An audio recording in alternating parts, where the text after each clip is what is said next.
Assalamualaikum warahmatullahi wabarakatuh.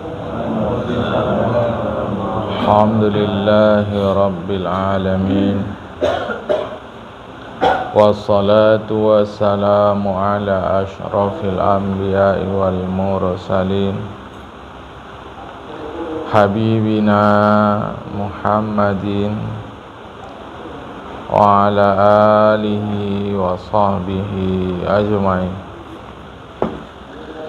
Man yahdillah fala mudilla lah wa man yudlil fala hadiya lah. Qala al-musannifu rahimahullahu ta'ala wa nafa'ana bi'ulumihi fid darain amin. Sumakal. Makalah yang ke-24 dari sebagian orang bijak berkata, zuhud itu ada 5 perkara yang terpuji. Kita sudah mengaji zuhud. Apa zuhud dah kita kaji jamaah. Jadi zuhud bukan hidup yang merana. Jadi zuhud itu bukan hidup yang merana, tapi zuhud itu adalah hidup yang memang arahnya ke akhirat. Jadi zuhud itu hidupnya ke akhirat. Agak susah memahaminya. Supaya mudahnya, zuhud itu hidup yang menghasilkan pahala. Dah, gitu saja jemaah. Suka tampilannya adalah sederhana. Jadi orang zuhud adalah orang yang hidupnya sederhana. Bukan dia orang miskin. Jadi sikap hidupnya sederhana. Yang paling fasih mengamalkan zuhud ini adalah para sahabat Nabi. Nah, memang di antara sahabat Nabi itu ada yang hidupnya merana, makan pun susah. Tetapi tak satu dua yang kaya raya malahan. Tetapi dari sirah hidup mereka, perjalanan hidup mereka, nampak kita yang kaya-kaya itu bukan hanya kekayaannya tidak dipamerkan. Itu sudah pasti. Tapi orang bisa tak tahu bahwa dia orang kaya, sebab hidupnya sederhana. Jadi kalau dibilang zuhud, jangan terbayang hidup merana, enggak makan, susah, bukan. Tapi hidup yang secara zahir bersikap sederhana. Memang nanti ada ulama mengatakan zuhud itu benci dunia, ada. Dan memang begitu. Tinggal lagi kalau salah faham nanti orang, bila disebut benci dunia, kemudian dia tidak mau mengambil partisipasi dalam kehidupan dunia. Padahal kita menghasilkan pahala atas kerja di dunia. Jemaah. Sehingga untuk memudahkan kita zuhud, pengertian zuhud itu adalah pahala, itu saja. Jadi asal kerja kita mencari pahala, itulah zuhud.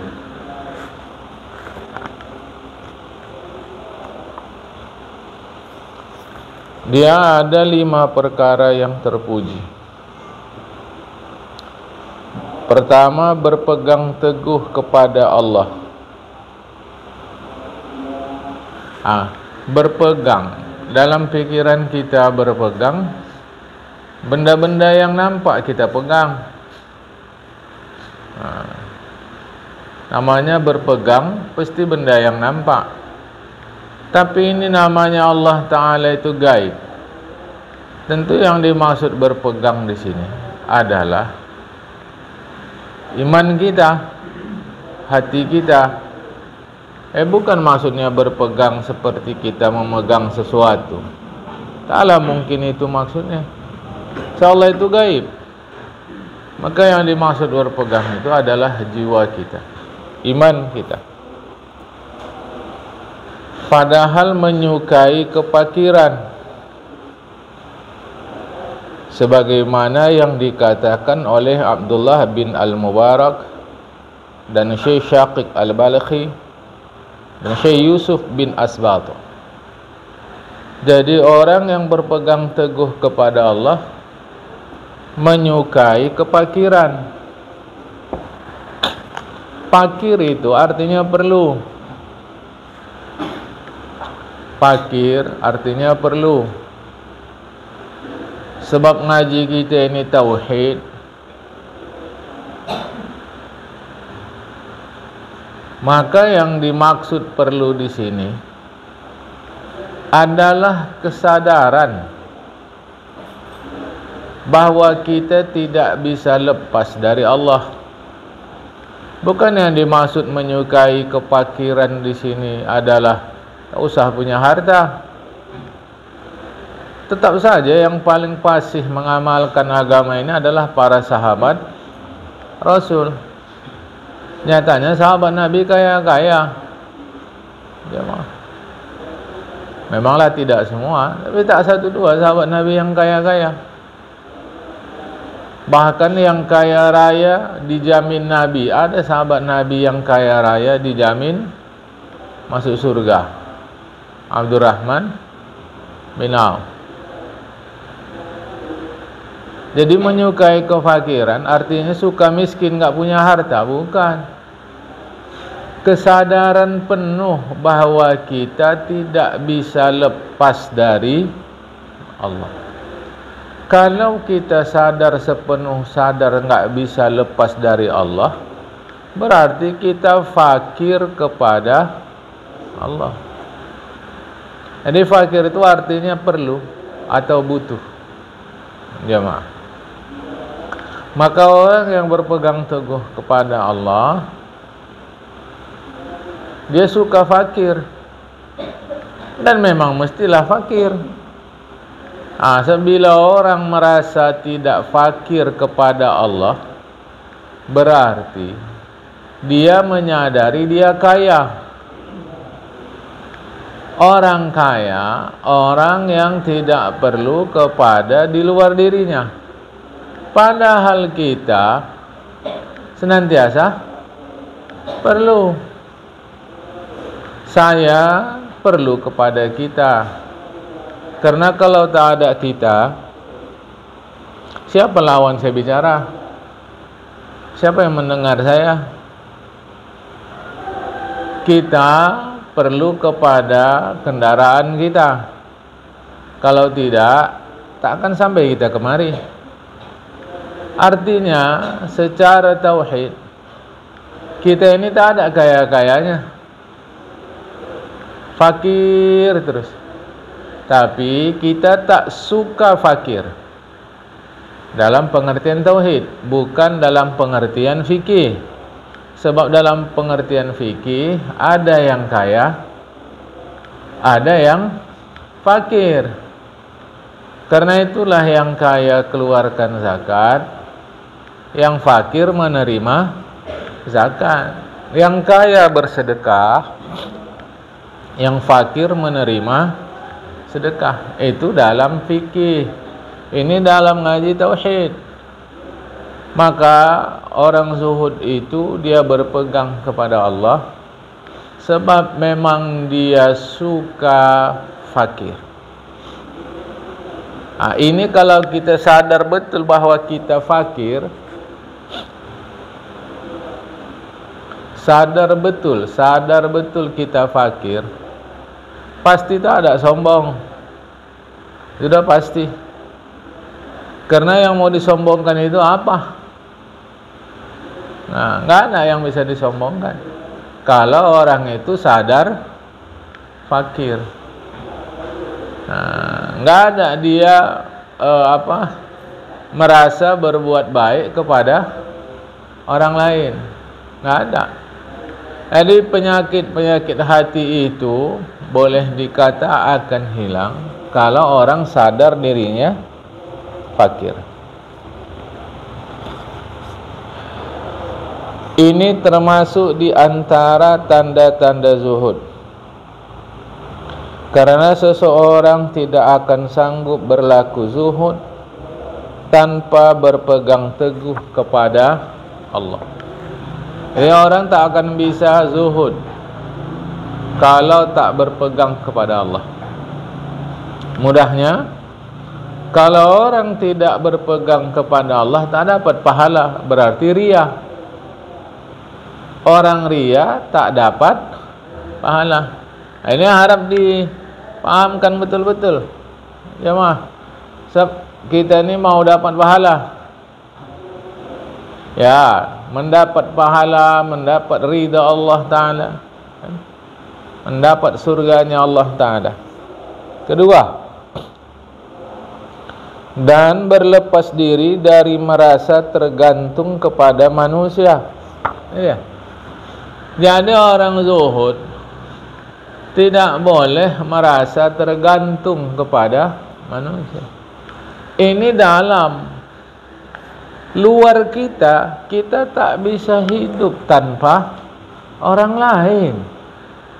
Termasuk Rasulullah pun tidak bisa hidup tanpa orang lain. Nanti ada yang bantah itu. Ya kalau Allah mau. Buktinya Nabi Adam ketika Allah ciptakan pun tak bisa sendiri. Segera Allah ciptakan Hawa.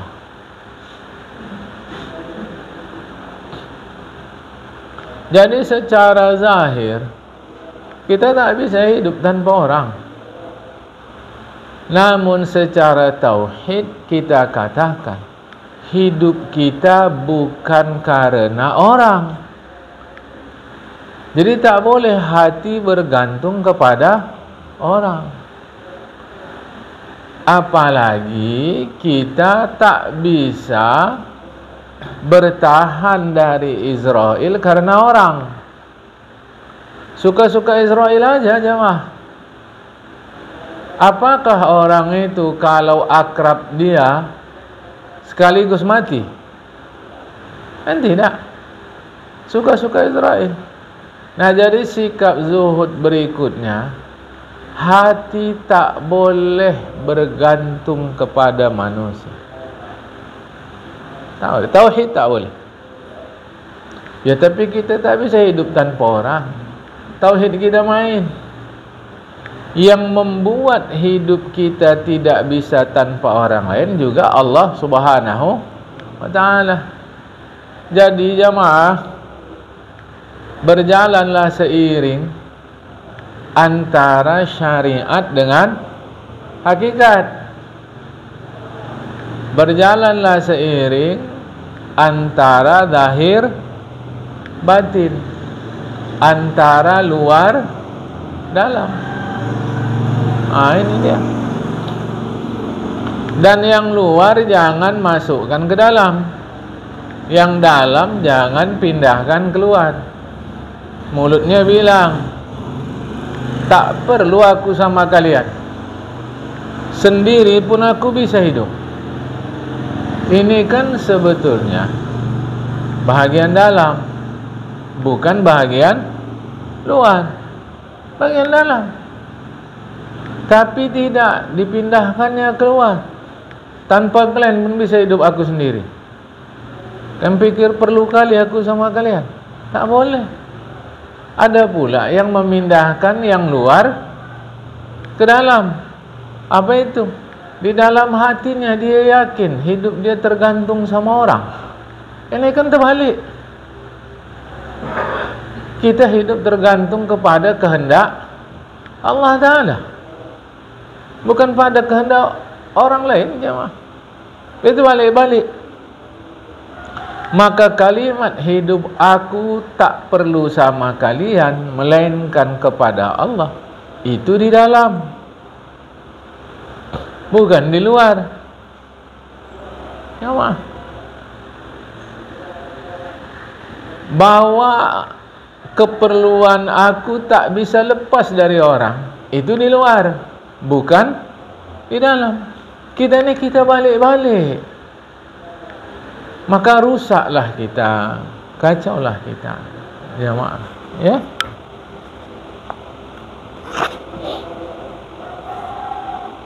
Sebagaimana dikatakan oleh Syekh Abu Sulaiman Ad-Darani, zuhud adalah meninggalkan segala yang memalingkan manusia dari mengabdi kepada Allah.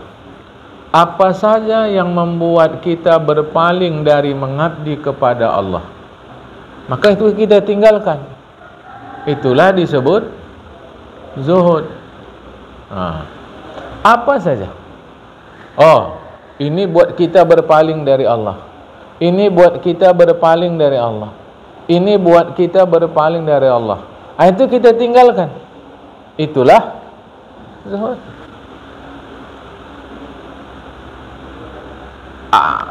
Kalau kita tinggalkan yang membuat kita berpaling dari Allah, berarti kita ini kan ke Allah terus.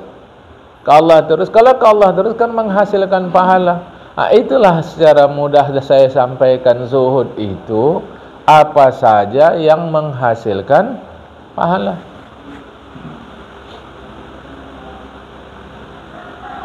Maka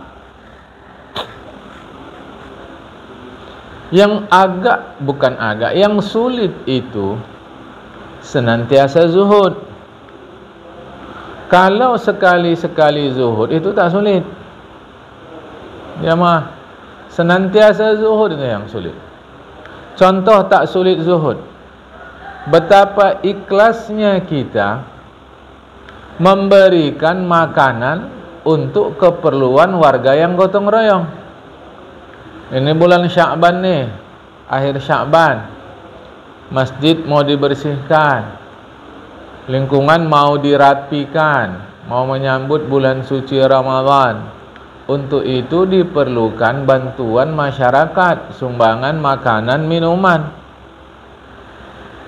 Ringan kali kita ngasih. Malah dah bercita-cita pula kita ingin buat banyak.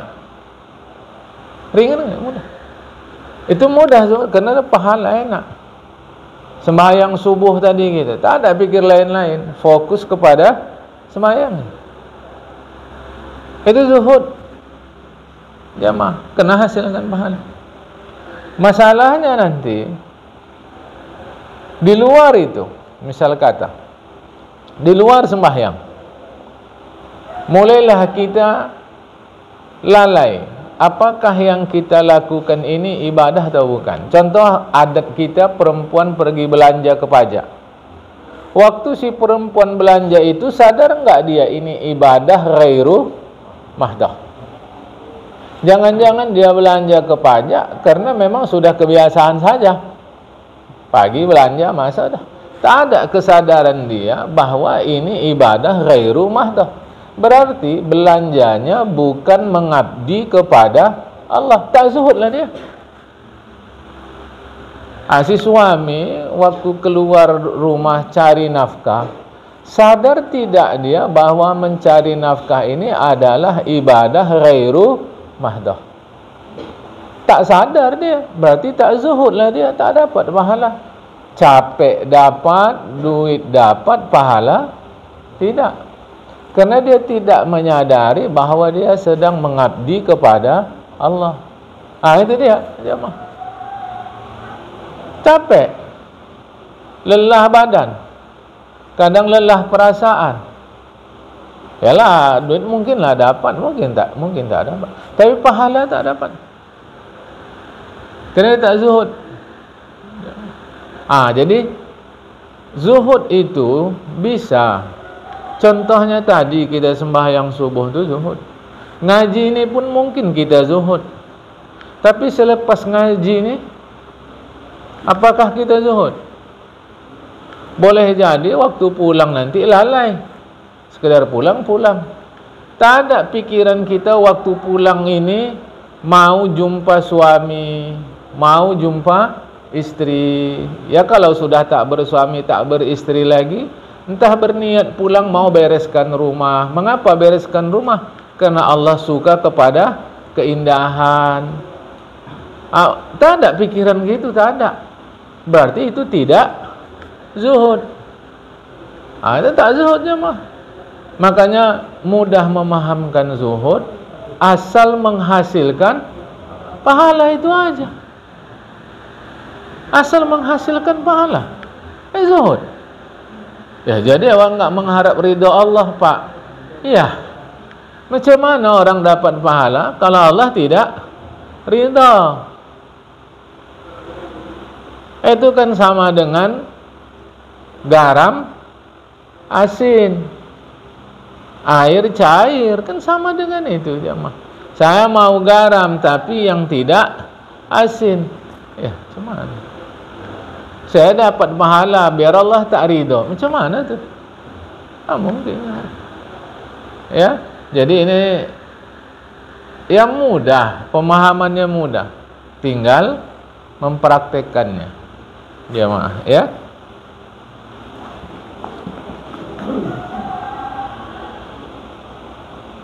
Yang ketiga,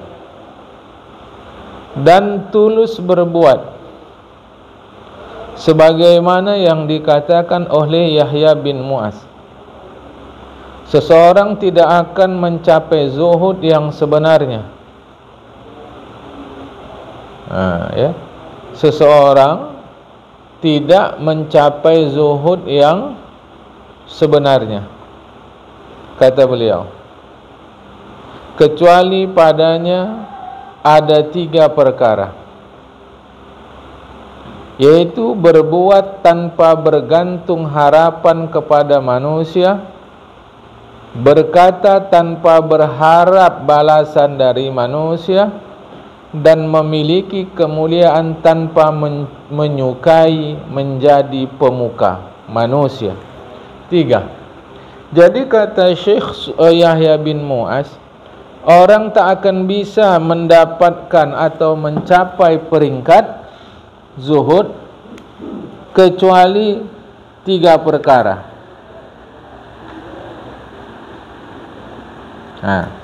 Jadi enggak akan bisa orang mencapai zuhud kecuali 3 perkara. Pertama, berbuat tanpa bergantung sama manusia. Artinya kalau dia berbuat, timbangannya ini perintah Allah, buat. Bukan dia ku buatlah, kenapa? Nampak-nampaknya ramai orangnya. Jadi kalau ku buatkan bisa ditengok orang ramai, nanti puji orang aku. Ini berarti berbuat karena bergantung kepada manusia. Allah. Hati-hati jamaah mendidikkan sesuatu yang nampaknya baik tapi rusak tauhid. Tak 1-2 orang tua mendidik anaknya, buat kau yang baik-baik biar senang orang. Kalau senang orang, senang hidup kau nanti. Tengok itu. Buat kau yang baik-baik, betul. Memang gitulah pula hidup kita, mesti buat yang baik-baik. Tapi sambungannya biar senang orang. Kalau orang udah senang sama awak, ya rezeki pun lancar itu. Inilah anak dididikkan rusak tauhid. Karena berarti dia dididikkan berbuat berdasarkan pilihan manusia. Buat kau yang baik-baik, senang nanti orang sama kau. Beda tuh dari yang pertama. Yang pertama buat kau yang baik-baik biar orang senang. Kalau yang kedua tadi tidak, buat kau yang baik-baik senang orang sama kau. Ya memang begitu, agama pun ajarkan begitu. Yang baik-baik pasti membuat orang senang, suka sama kita. Sikit aja kata-katanya biar. Perhatikan, Buat kau yang baik-baik biar senang orang. Buat kau yang baik-baik senang orang sama kau. Kata-kata biar itulah. Yang pertama tadi membuat anak kita bergantung kepada manusia. Yang kedua tak ada. Buat kau yang baik-baik, sukalah orang sama kau tu. Agama suruhkan gitu. Jelas deh. Agama suruhkan gitu. Jadi perbuatan baik dia dibuat Allah orang senang sama dia. Kalau yang tadi bukan. Buat kau yang baik-baik biar orang senang. Kesudahan anak kita berbuat baik bukan mengharapkan ridha Allah, tapi supaya orang senang. Rusak tauhid anak kita, jemaah. Kesudahan tertanam dalam pikiran dia. Dia baru berbuat baik kalau ditengoknya dengan dia buat baik orang senang. Efek jangka panjangnya bukan hanya tauhid rusak, dia berbuat baik tidak tulus. Yang kedua, dia bisa atau dia sanggup bermuka dua. Selama orang tak nampak, dia tak buat baik. Tapi kalau orang nampak, dia buat baik. Sikit aja sama. Ini hati-hati. Jadi kata Syekh Yahya bin Mu'az, zuhud itu berbuat tak bergantung harap kepada manusia, berkata tanpa berharap balasan dari manusia. Ini penjelasan samalah dengan tadi. Kalau berkata yang baik-baik, kata aja. Kata aja. Yang baik-baik. Tak usah harap balas manusia.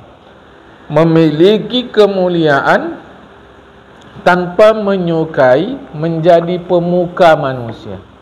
Artinya dia berbuat, berkata, bertindak yang mulia-mulia, tapi tak ada keinginan agar menjadi pemuka. Pemuka ini kalau bahasa orang sekarang terkemuka atau tokoh. Tak ada haram. Dia buat yang mulia-mulia karena memang dia ingin mulia di sisi Allah Ta'ala. Tak ada supaya awak nanti dipandang sebagai tokoh masyarakat, sehingga masyarakat kalau ada masalah apa-apa nanya ke kita, sehingga kalau nanti ada acara apa-apa kita diminta kata sambutan. Tak ada gitu-gitu. Memang dia buat mulia saja. Tak ada urusan bahawa pada saatnya nanti nampak sama dia, masyarakat memuliakan dia. Ini mungkin memang sudah wisuda dari Allah bahawa saya memang dimuliakan manusia. Jangan pula ditolak. Jangan. Orang selama ini kita berbuat baik-baik saja, tak ada masalah jemaah. Masyarakat hormati kita, masyarakat sanjung kita, kita pun tak ada harap itu. Tapi masyarakat buat, berarti boleh jadi sudah diwisuda oleh Allah. Menurut Allah Ta'ala, memang ini sudah masanya kita menjadi pemuka masyarakat. Gitu ya. Yang ketiga, zuhud tadi 5 perkara. Berpegang kepada Allah Ta'ala, berlepas diri dari merasa tergantung kepada manusia. Ketiga, dan menanggung kezaliman. Ya, dan menanggung kezaliman. Ya, menanggung kezaliman.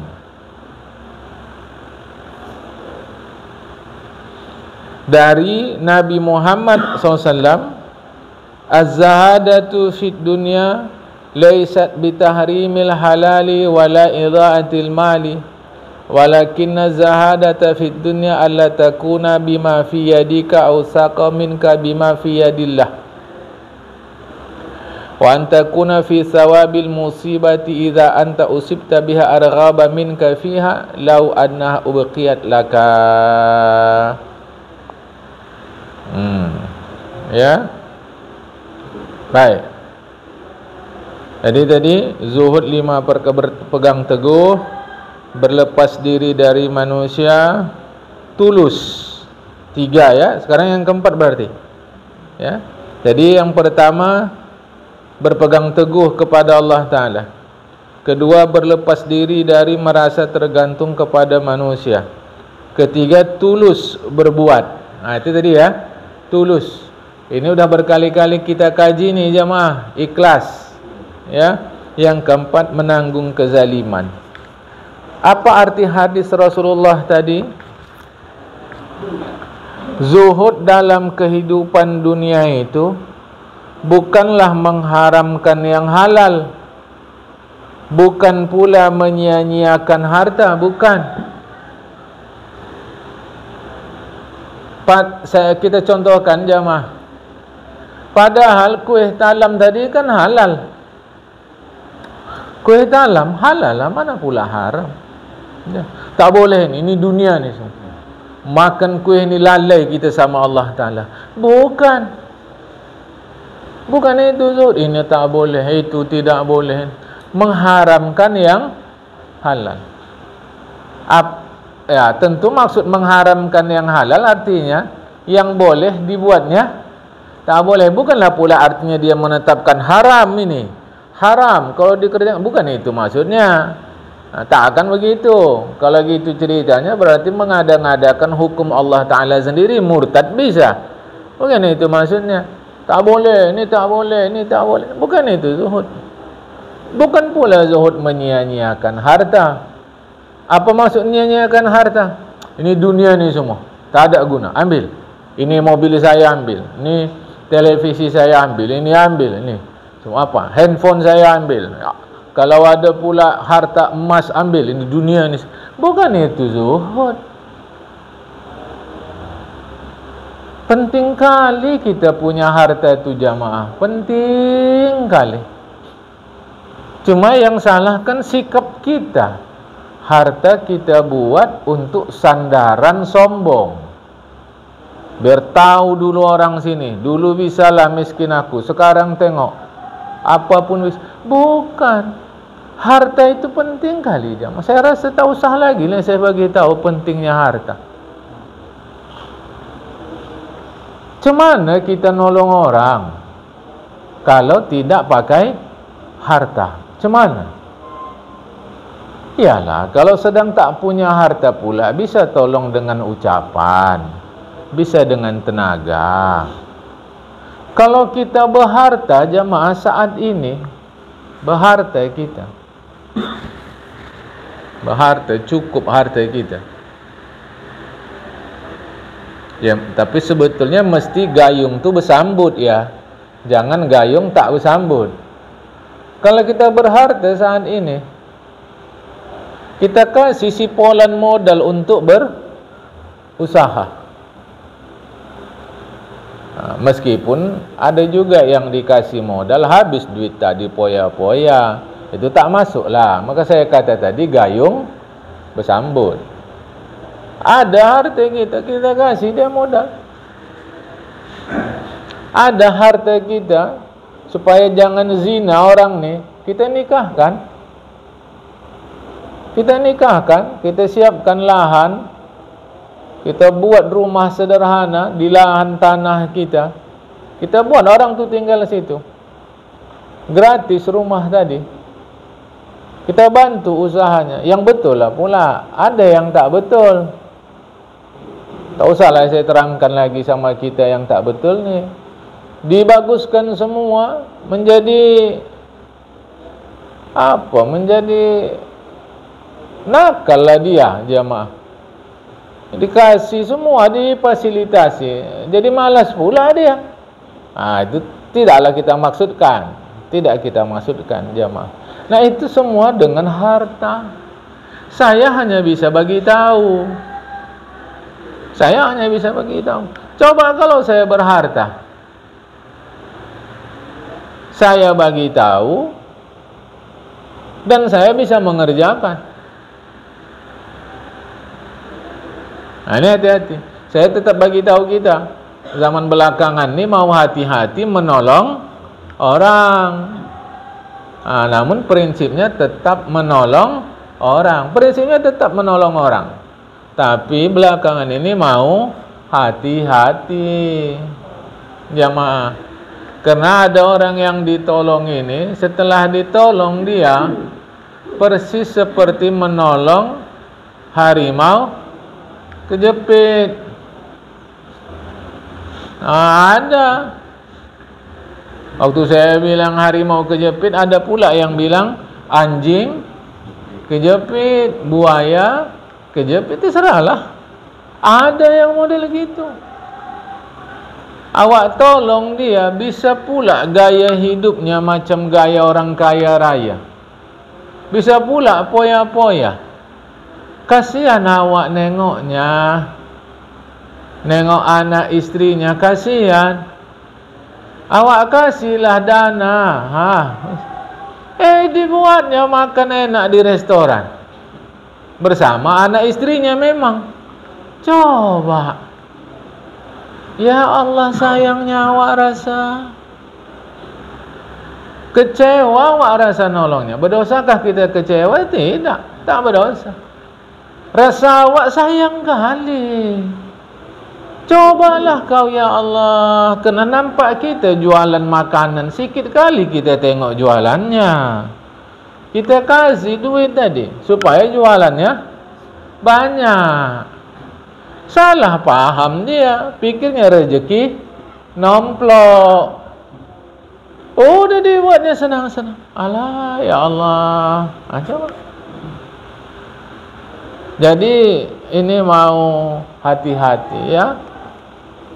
Nah, jadi zuhud itu bukan menghalalkan, bukan mengharamkan yang halal, bukan pula menyia-nyiakan harta. Tetapi zuhud dalam kehidupan dunia itu adalah bahwasanya tiadalah engkau lebih berpegang kepada apa saja yang ada padamu daripada apa saja yang ada pada diri Allah Ta'ala.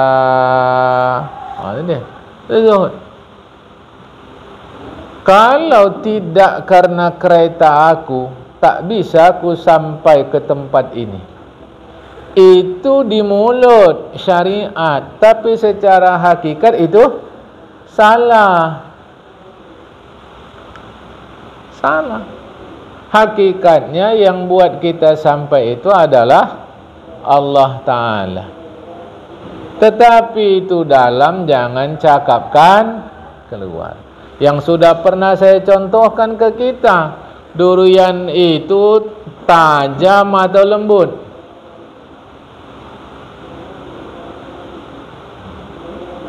Coba. Durian itu tajam atau lembut? Kan?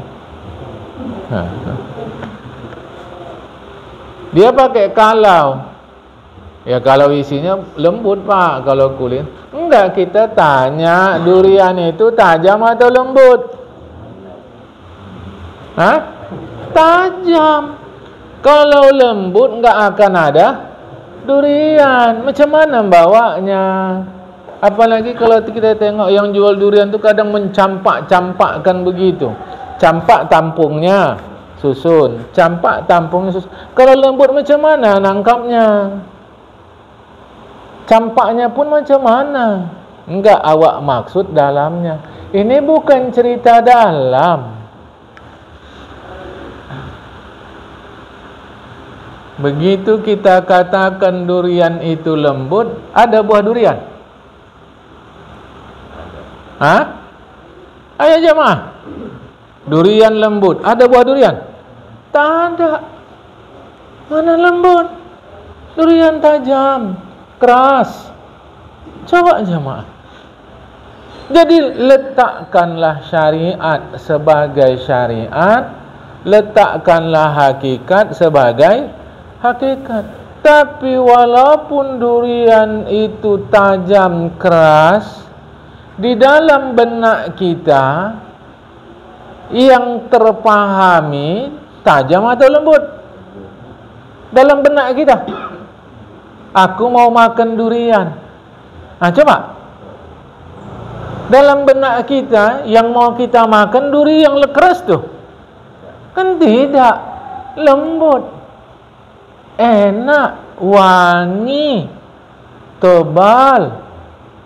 Coba jemaah. Jadi zuhud itu tidak berpegang pada apa yang ada pada dirinya, melainkan berpegang apa pada Allah. Itu kan dalam. Seperti benak kita meyakini durian lembut. Ya jadi kalau gitu nggak boleh kita bilang karena kereta lah sampai. Alah, kok nggak pas kaji dia ini? Mengapa pada durian pas sekali? Mengapa pada semangka pas sekali? Sekarang ginilah jamaah. Memang kalau ini agak jauh sedikit, tetapi sebetulnya masih itu juga. Yang kita perlukan duit atau kemudahan karena duit. Ya, yang kita perlukan duit atau kemudahan karena ada duit. Yang kita perlukan kemudahan karena duit, bukan duitnya. Bukan duitnya. Kemudahan karena ada duit itu. Ya kita kan perlunya beras. Manalah bisa dapat beras kalau nggak ada duit. Jadi bukan duitnya yang kita perlukan, jamaah. Tetapi mulut kita mengatakan aku cari duit kan, bukan aku cari beras. Cuma begitu kita punya duit, yang terbayang di benak kita duitnya atau berasnya. Enggak Pak, saya bukan beras, tapi mobil. Ya samalah itu. Takkan saya sebutkan semuanya satu persatu. Oh saya bukan itu semua Pak, saya terbayang mau menunaikan ibadah haji sama umrah. Ya samalah itu. Itulah semuanya jemaah. Kan itu dia. Tapi kan kesalahan kita berhenti hanya menengok duitnya. Itulah kesalahan kita. Maka ketika kita punya duit, kita tidak zuhud. Karena yang kita tengok duitnya. Ketika kita naik kereta kemari, berkeyakinan kereta itulah yang menyampaikan kita kemari, tidak zuhud lagi. Boleh paham nih jamaah? Syariat dan hakikat. Jadi besok kalau mau beli durian, yang kita makan durinya apa isinya? Isinya. Kalau beli durian cari yang lembek apa yang keras? Cari durian lembek apa keras? Carilah durian lembek. Sependek umurku sampai sekarang tak ada kurasa durian lembek. Kurasalah, entah menurut kita. Mana ada durian lembek? Durian keras. Tapi yang kita makan yang keras apa yang lembek? Ada yang lembut tadi itu? Yang lembut. Kita cari dulu durian yang lembut. Mana tahu mudah-mudahan ada. Ya pula ya nek ya, kata cucunya. Ini sama-sama salah. Mana ada jemaah? Jadi zuhud itu kau tidak berpegang apa yang ada pada dirimu, tapi berpegang pada Allah. Itu dalam benak. Contoh macam tadi, benak kita durian lembut. Boleh paham nih jemaah? Kan? Seterusnya apa lagi? Zuhud. Dan bahwasanya engkau dalam pahala apabila engkau ditimpa musibah, lebih engkau inginkan sekiranya musibah senantiasa terjadi padamu Riwayat Imam Tirmizi dan Ibnu Majah dari Abu Dzar. Jadi seandainya ditimpa musibah, kau lebih ingin musibah itu ada terus. Awas kalimat nih. Bukan ingin ditimpa musibah. Wah, sekarang sehat, maunya sakit lah awak. Kereta ada, maunya hilang lah kereta awak. Salah. Bukan. Sebab ditimpa musibah tulus kau menerima dapat pahala, yang terbayang dalam pikiranmu hanya pahala itu. Andai pun harus terus musibah. Sekarang gini, kalau kita sedang sakit, hati-hati jawabnya nih. Kalau kita sedang sakit, kita minta sembuh atau istighfar? Nah, adil. Kalau kita sedang sakit, kita minta sembuh atau istighfar? Minta sembuh, bukan istighfar. Oke. Nomor 2. Kita lebih dekat dengan Allah waktu sehat atau sakit? Waktu sakit. Berarti kita minta sembuh karena kita ingin jauh dari Allah. Coba pelan-pelan ya. Pelan-pelan. Kita lebih dekat mana kepada Allah waktu sehat atau sakit? Sakit. Waktu sakit kita minta sembuh atau istighfar? Minta sembuh. Artinya dalam sakit pun dia jauh dari Allah, apalagi dalam sehat. Sakit pun tak ingat dia istighfar. Coba itu. Coba jemaah. Coba deh. Padahal sakit itu satu, menghapus dosa. Kalau ternyata alhamdulillah sudah bersih dosa, sakit itu meningkatkan derajatnya di sisi Allah. Mana yang jelek? Antara dua. Yang jelek mana? Nah, lantas kenapa mintanya sehat bukan istighfar?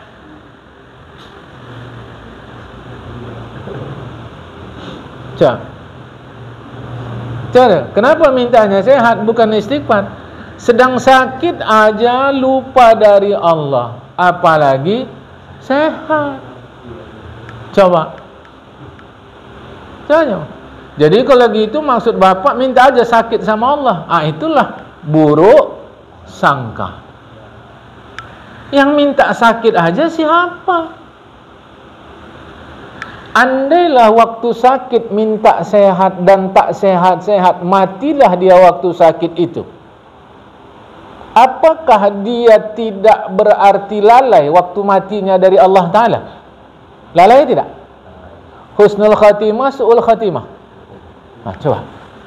Tapi coba dia istighfar terus kepada Allah Ta'ala dan mati tak sehat-sehat. Tak sehat-sehat, mati. Husnul khatimah kira-kira tidak? Maunya husnul khatimah apa su'ul khatimah? Lah kenapa enggak istighfar? Malah mintanya sehat. Dapat paham nih? Kalau gitu waktu sakit enggak usah berobat, itu lain topik. Kalaulah waktu sakit tak usah berobat, berarti Rasulullah tak berobat. Nyatanya Rasulullah berobat juga. Sama ada waktu Rasulullah kena pengaruh sihir, kena pengaruh, terpengaruh, jangan kena juga Rasulullah. Bukan berarti Rasulullah disihir orang, Rasulullah jadi kena sihir, terpengaruh. Terpengaruh ini hati-hati kalimatnya jemaah. Macam kita nih, ada tahan dingin, ada tak tahan dingin nih. Yang tahan dingin terpengaruh nggak oleh dingin? Dia tahan dingin, ada nggak terpengaruh dia sama dingin? Ya terpengaruh.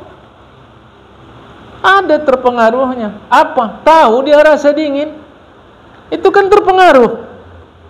Tapi dia tidak kedinginan. Sekarang gini jemaah, yang sehat-sehat, bisa nggak bedakan dingin dari panas? Dingin kali AC ini, bisa nggak dia bedakan? Dingin kali, bisa. Kan itu terpengaruh. Apa bukti terpengaruh? Terasa, dingin. Tapi tahan dia. Tahan orang dia sehat.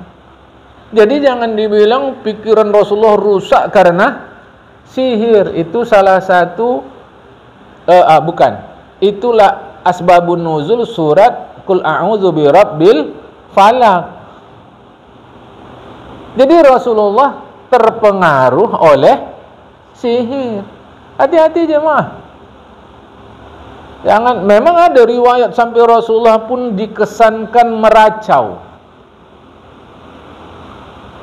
Itu terpengaruh oleh sihir. Macam kita puasa, lapar tidak? Aku tak lapar puasa ni. Ragu awak. Masa tak makan tak lapar? Terpengaruh enggak dia oleh lapar? Terpengaruh tapi biasa dah. Jadi waktu sakit dia paham, waktu musibah dia paham ini pahala. Itu zuhud. Bukan berarti dia mau terus-menerus sakit. Bukan. Tentu juga dia mau sehat. Tapi saya bilang waktu sehat tadi kita, waktu sakit tadi kita maunya sehat atau istighfar? Mana itu pertanyaan? Bukan dia nggak mau sehat. Ya maulah sehat. Kena sakit begini awak tergolek aja. Kalau sehat bisa awak pergi ngaji. Memang itu adat awak. Bisa pergi wirid, bisa pergi takziah. Tapi waktu sakit tuh fokusnya kemana? Jangan salah kaji. Kalau gitu waktu sakit tuh usah sehat-sehat awak. Sakit aja. Salah menurut kaji. Bukan. Karena ada banyak yang bisa kita kerjakan kalau kita sehat. Tetapi waktu sehat, mengapa kita pun tak ingat untuk beristighfar? Betapa lalainya kita dari dosa kita. Kan ngeri itu. Boleh paham nih? Jangan salah kaji nanti. Kalau gitu pas sakit, udahlah sakit aja, biar. Waktu musibah, biar aja musibah. Bukan itu maksudnya. Tapi terbayang sama dia pahala dari Allah tadi itu.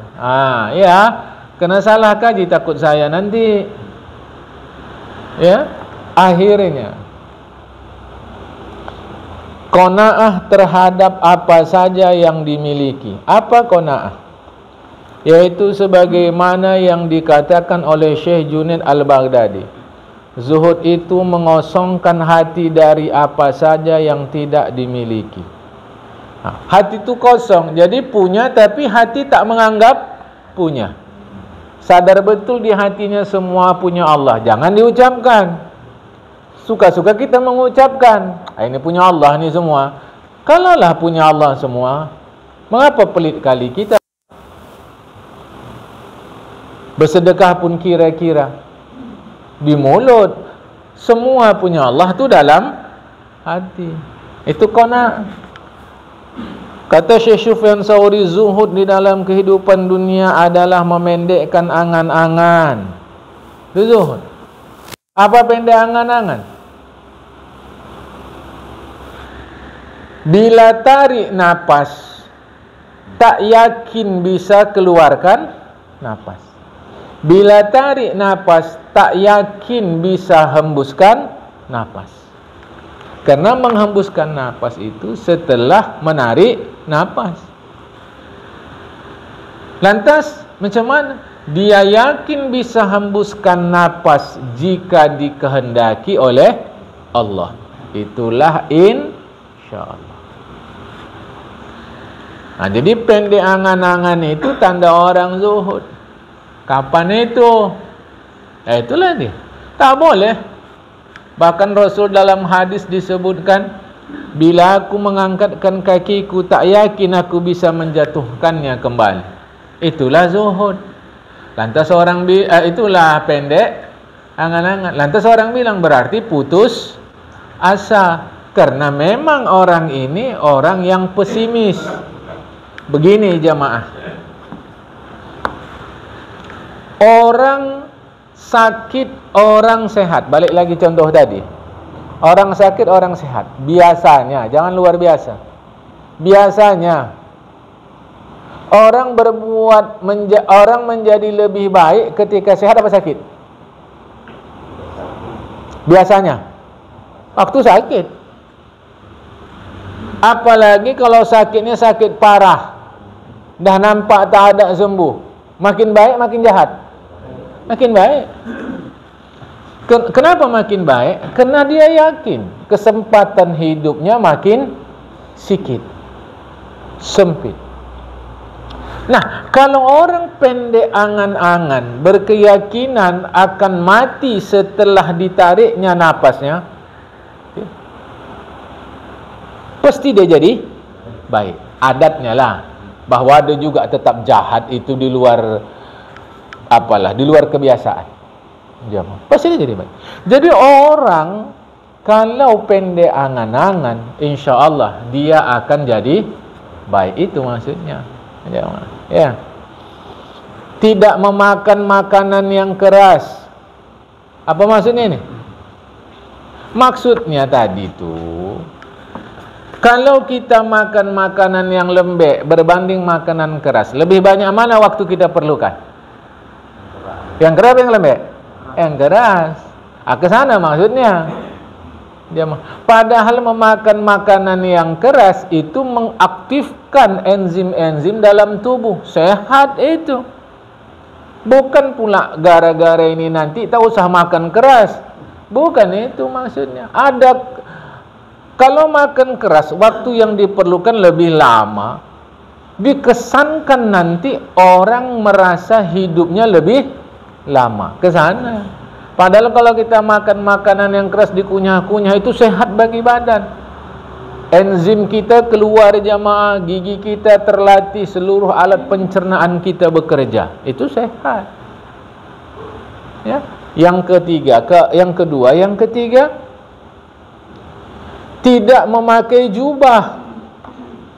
Ya, kalau gitu bagaimana Rasulullah? Bagaimana sahabat-sahabat? Maksudnya ini tidak fokus berindah-indah demi kehidupan dunia. Padahal kan ada hadis Allah indah suka indah. Ya, jadi jangan salah paham. Ini diantara tanda-tanda zuhud dan penyebab yang membangkitkannya. Seorang yang zuhud tidak gembira dengan benda-benda dunia yang dimilikinya dan tidak berduka karena tiadanya. Qanaah terkait betul dengan zuhud. Qanaah itu bahasa orang tua-tua kita dulu, asalkan ada, apapun pada. Qanaah. Ya, saya pernah ceritakan ke kita, contoh qanaah terbaik adalah orang tua-tua zaman dulu, kain perca nggak dibuang, dibuat jadi baju, keset. Itu qanaah. Jamaah. Apa yang masih bisa diolah, diolah. Itu qanaah. Jamaah. Ya. Mudah-mudahan bermanfaat untuk kita semua. Wallahul muwaffiq ila aqwamit thoriq. Assalamualaikum warahmatullahi wabarakatuh.